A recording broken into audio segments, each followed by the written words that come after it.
আসসালামু আলাইকুম সবাইকে হেলেন কিচেনে ওয়েলকাম জানাচ্ছি নতুন একটা ভিডিও নিয়ে। আজকে আমি আপনাদের সাথে মজাদার একটা রেসিপি শেয়ার করব, সেটা হচ্ছে কিন্তু বেগুন ভাজার রেসিপি। আর এই রেসিপিটা কিন্তু কম বেশি সবাই পছন্দ করে, আর এইভাবে কিন্তু বেগুন ভাজার সাথে গরম গরম ভাত বা খিচুড়ি দারুণ লাগে। তো এই ভিডিওটা শুরু করা যাক। এখানে অ্যাড করেছি হচ্ছে জিরা, মৌরি, লাল সরিষা, এরপর রাঁধুনি সবগুলো হচ্ছে 1 টেবিল চামচ করে নিয়েছি। তারপর নিয়েছি হচ্ছে পেঁয়াজ কুচি, ধনিয়া পাতা, কাঁচামরিচ আর রসুন। এখানে এই যে শুকনো উপকরণগুলো নিয়েছি এবং যেই পেঁয়াজ আর কাঁচামরিচটা রয়েছে এগুলোকে একটা পেস্ট বানিয়ে নিব প্রথমে।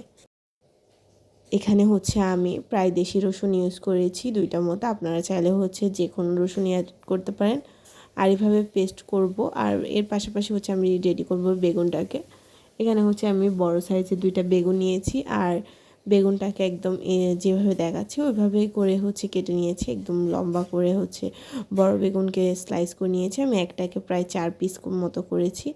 আর এভাবে করে কিন্তু বেগুন ভাজা করলে কিন্তু দেখতে অনেক বেশি সুন্দর হয়, আর খেতেও কিন্তু লোভনীয় হয়। তো এভাবে করে হচ্ছে আমি 2টা বেগুনকে হচ্ছে ভালো করে কেটে নিয়েছি। আপনারা চাইলে হচ্ছে এখানে বেগুনের পরিমাণটা নিতে পারেন বেশি। আমি এখানে হচ্ছে 2টা বেগুনের মতোই হচ্ছে যে পেস্টটা পরিমাণ যে প্রয়োজন আর কি, ওই পরিমাণ পেস্টটা কিন্তু রেডি করব।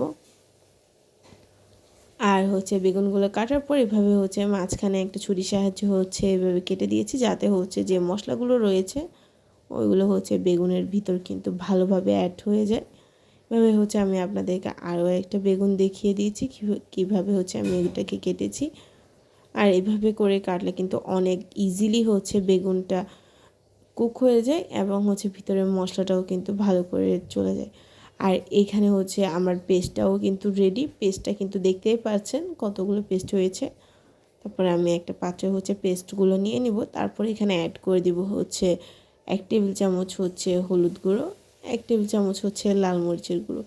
এরপর অ্যাড করে দিব হচ্ছে স্বাদ অনুযায়ী লবণ, তারপর ধনিয়া গুঁড়ো অ্যাড করেছি।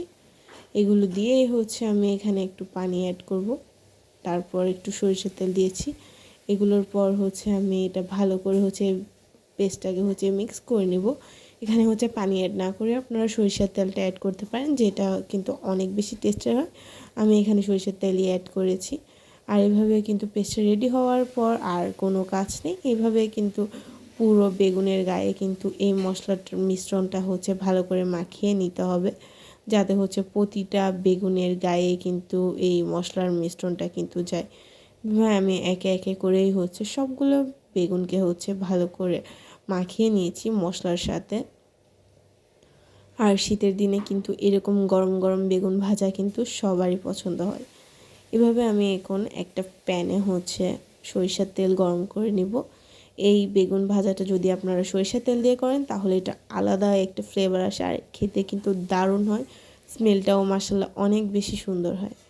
তারপর আমি এক একটা করে হচ্ছে সবগুলো বেগুনই হচ্ছে এভাবে দিয়ে দিব। আর এটা অবশ্যই মিডিয়াম আঁচে হচ্ছে ফ্রাই করতে হবে। এভাবে মিডিয়াম আঁচে কিন্তু ফ্রাই করলে এটা কিন্তু অনেক ইজিলি কুক হবে। এছাড়াও কিন্তু একদম পারফেক্টলি বেগুনের যে ফ্লেভারটা রয়েছে ওটা বের হবে। আর এখানে কিন্তু আমি ধনিয়া পাতার অ্যাড করেছিলাম পেস্টে, যার কারণে কিন্তু শীতে যেই হচ্ছে ফ্লেভারটা আসে সাধারণত ধনিয়া পাতা, ওটা কিন্তু অনেক ইজিলি আসবে। এভাবে করে হচ্ছে আমি একটা পিঠ যখন ভালো করে ফ্রাই হয়ে যাবে তখন এটা আমি হচ্ছে উল্টিয়ে দিব, যাতে হচ্ছে বেগুনের অপর পাশটাও কিন্তু ভালো করে ফ্রাই হতে পারে। আর এভাবে কিন্তু আমি সবগুলো বেগুনই হচ্ছে এভাবে ভালো করে ফ্রাই করে নিব। আর বেগুনগুলো রেডি হলেই দেখতে পাচ্ছেন এটা দেখতে কিন্তু অনেক বেশি লোভনীয় হয়েছে, আর খেতেও কিন্তু দারুণ হয়েছে। আর এভাবে কিন্তু প্রতিটা বেগুনের পিসই কিন্তু একদম পারফেক্টলি কুক হয়েছে। উপর থেকে হচ্ছে আমি আরও কিছুটা ধনিয়া পাতা অ্যাড করে কিন্তু এটাকে সার্ভ করব, কারণ হচ্ছে এভাবে কিন্তু ধনিয়া পাতা দিলে এটা খেতে কিন্তু দারুণ লাগে। এছাড়াও হচ্ছে এই গরম গরম বেগুন ভাজার সাথে গরম গরম ভাত কিন্তু অসাধারণ কম্বিনেশন। এছাড়াও আপনারা যে কোনো কিছু দিয়ে কিন্তু এটা সার্ভ করতে পারেন, এটা খেতে কিন্তু দারুণ হয়। এই পর্যায়ে হচ্ছে আমি আমার প্রতিটা বেগুন ভাজাই হচ্ছে আলতোভাবে উঠিয়ে নিব।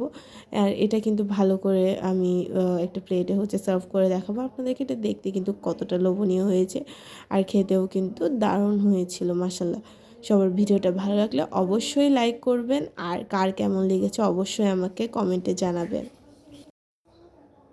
এছাড়াও হচ্ছে আমার চ্যানেলে হচ্ছে নতুন হয়ে থাকেন তাহলে আমার চ্যানেলকে সাবস্ক্রাইব করে আমার পাশে থাকবেন।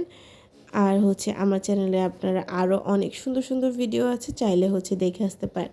আসসালামু আলাইকুম, দেখা হবে অন্য কোনো ভিডিওতে অন্য কোনো সহজ রেসিপি নিয়ে।